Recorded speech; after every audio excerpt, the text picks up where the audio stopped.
Today, I want to help you understand where the best place is to buy a short-term vacation rental. If I were to ask you where is the best place to buy a vacation rental, what would you say? Well, in this video, I'm going to get to the brass tacks and break down for you where is the best place to own a short-term vacation rental property. And I'll even share with you the places that I'm currently looking at right now.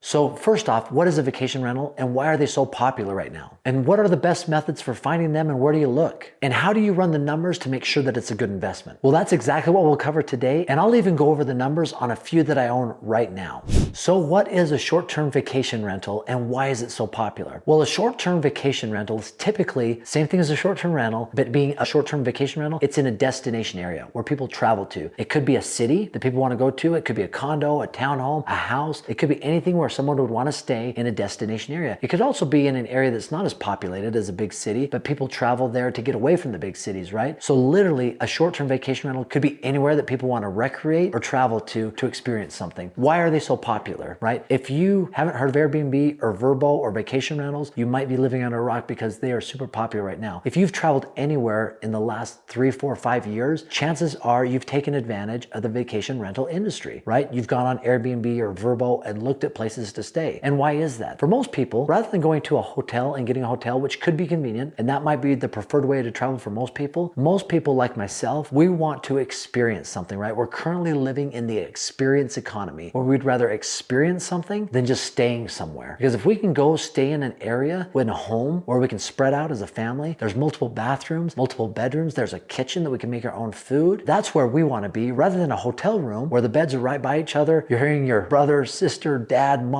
snore, or you're sharing a bathroom. Most people prefer being spread out in an area where they can experience the area versus just being in the confines of a hotel. So now that we have a good understanding of what a short-term vacation rental is and why they're so popular, let's start diving into how we find them. So about 3 or 4 years ago, I got really excited about the short-term rental market. I started to see that there was an opportunity to take advantage of this investment strategy that was really popular and getting more and more exciting. Plus, it was something that I enjoyed because I love traveling and I love going places and experience it. And if I could own a place that I could rent out and make money, but occasionally visit there as myself in an area that I want to visit, why wouldn't I want to do that? It was the perfect storm for me that allowed me to acquire a handful of vacation rentals. But here's how I found them. First off, I went on Google and I typed in the most popular vacation rental areas in the United States. And I started comparing websites. There's websites that said, this is the top 10 here, this is the top 10 here. And I started looking at places that were on each of the top 10 lists or top 20 lists that were being cascaded as the best places to own a vacation rental. And I started weeding it down to 3 or 4 or 5 areas that were constantly in the top 5 of these different sites that I was visiting. Then what I did is I went to a website called AirDNA. It's an extremely powerful tool. And I started plugging the numbers in AirDNA. Now this is a service and I've talked about it in other videos and I'll talk more about it, but you can pay for this service or there is a free version just by entering your email and creating an account where you can go in and you can search areas to see what the demand is, the occupancy rate in that area, what the nightly rates are, and what the monthly revenue is. And I started comparing that. So I had my cities I'd found that looked like they were good areas for vacation rentals. And then I started plugging in the numbers off of AirDNA to see if it really matched up and aligned. Now there's a handful of other things you need to do in order to make sure the area you're purchasing a vacation rental is a good area. So let's break those down really quick. First off, you've got to look at the area to see if there's regulations that could potentially hinder that. I just heard last night from a friend of mine that there is an area in Colorado where the town is going to be adjusting some of the regulations on short-term rentals or vacation rentals because they feel like it's hurting the authenticity of the community that they live in, right? So understanding regulations can be really important. I own a vacation rental up close to Yellowstone in an area that is currently going through some challenges with its regulations. There's the people who've been there a long time that don't like all the vacation rentals, and there's vacation rental owners that want things a certain way, and you're starting to see a clash. And so in some of the planning and zoning or the city meetings, you got people that are arguing both ways about regulations. One of the biggest challenges is you have some 3 bedrooms, 2 bedrooms, 4 bedrooms cabins that have like a loft or a bunk upstairs that is just filled with beds, and it's saying that it can host 20 people, but it only has 2 or 3 bathrooms or 1 bathroom. And the strain that that's putting on the sewage system in the area is causing a lot of contention. And so right now the city's now looking at, do we need to go in and regulate how many people can stay per bedroom, right? So if it's a 2 bedroom, 3 people per bedroom can stay there. Now the challenge this creates is that honestly, there's people who have bought this cabin thinking it can house 20 people and receive the revenue from 20 people staying there, when the city or county might say, nope, the most people you can put there is 6 people. Right in the middle of this right now, we're in a good situation. Ours has a lot of bedrooms, so we're in a good situation whether they change that rule or not, but understanding regulations can make a huge difference.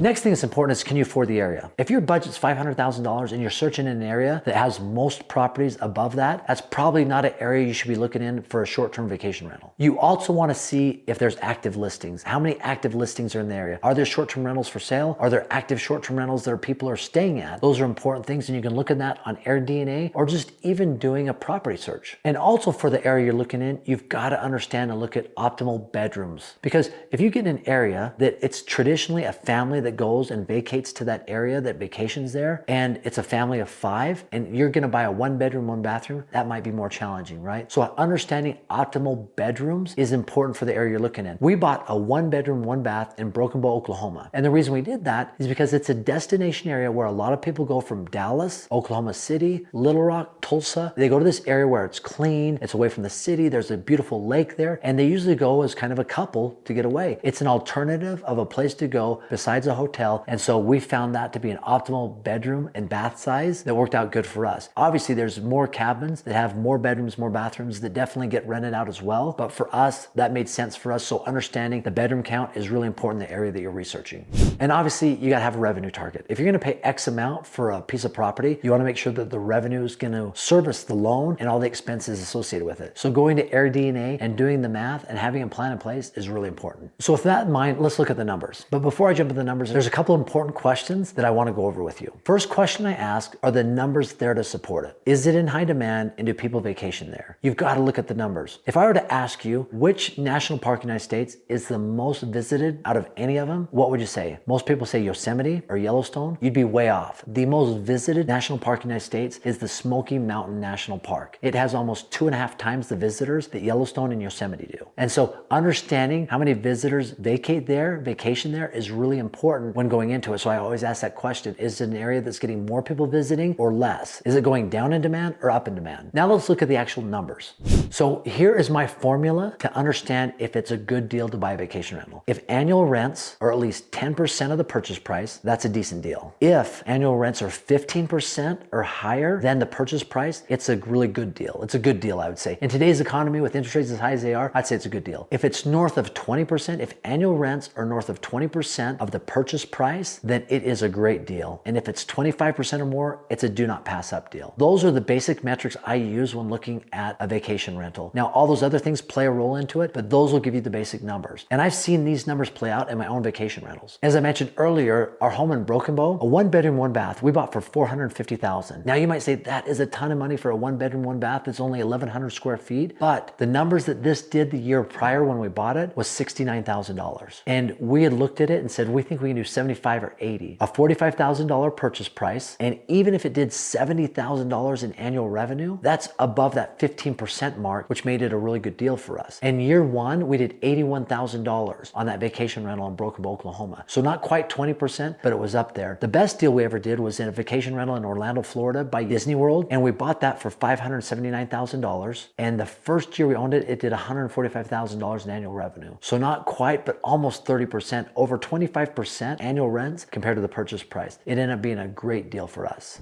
So knowing all this, knowing what to look for, why are they so unpopular, how to break them down by the numbers, where should you buy your next vacation rental property? Here's where I'm looking currently right now. And I'll give you a couple different areas, and then I'll narrow it down to exactly where I'm looking at this moment. So I do like Florida. I like Tampa and Orlando. Tampa is one of those areas that is really being revitalized. There's a lot of things happening, a lot of events, a lot of seminars, concerts, different things that are happening in Tampa. It's right by the water. So anyway, that's an area that I really like. Orlando's the same way. You have a lot of people that vacation there. There's a big international airport there, and there's a lot of things to do there. I do also like Broken Bow, Oklahoma. I know it has been hammered with short-term rentals, but they're putting in a new casino there. The lake is beautiful. And I also like the North Georgia mountains. We own a place there in Blue Ridge. Once again, people might say that area is really saturated, but if you have some unique things about that short-term rental, it could really bring in some nice revenue month in and month out. We have an amazing view in our short-term rental in Blue Ridge, Georgia, and it is booked out all the time. The annual revenue is great for that rental. But here's where I'm currently looking right now. My favorite area that I see as a potential where I'll probably buy my next vacation rental is Myrtle Beach area, specifically Murrells Inlet. Myrtle Beach has been an area that people have been vacationing to for decades, and you are finding some properties there that definitely meet the criteria criteria where annual rents are sometimes 20% of the purchase price. And so I'm currently looking at properties there. Another area, and this is off the radar that most people don't think about, but it's one that I know people have done really well there. And I'm currently looking at potential properties. There's not a ton that come up for sale, but it's Lutsen, Minnesota. It's up by Lake Superior. There is a ski resort there. It is a destination area that a lot of people travel to. It's extremely remote when you look at some of the other bigger cities, but it's an area that I'm looking at. So I'd say Myrtle Beach and Lutsen, Minnesota are the places that I'm currently looking. I'd be interested to see where you're looking. Where are some great places you've seen? Because vacation rentals can be anywhere. And as always, just for stopping by and watching the video, I've got a free gift for you. It's aaronsfreetraining.com. Just click on the link below. It actually is that vacation rental calculator that I've used in all of my short-term rental, vacation rental calculations to understand if it's a good deal. You put in the data, put in the expenses, and it determines whether it's a good deal or not. Once again, thanks for stopping by. Have an awesome day.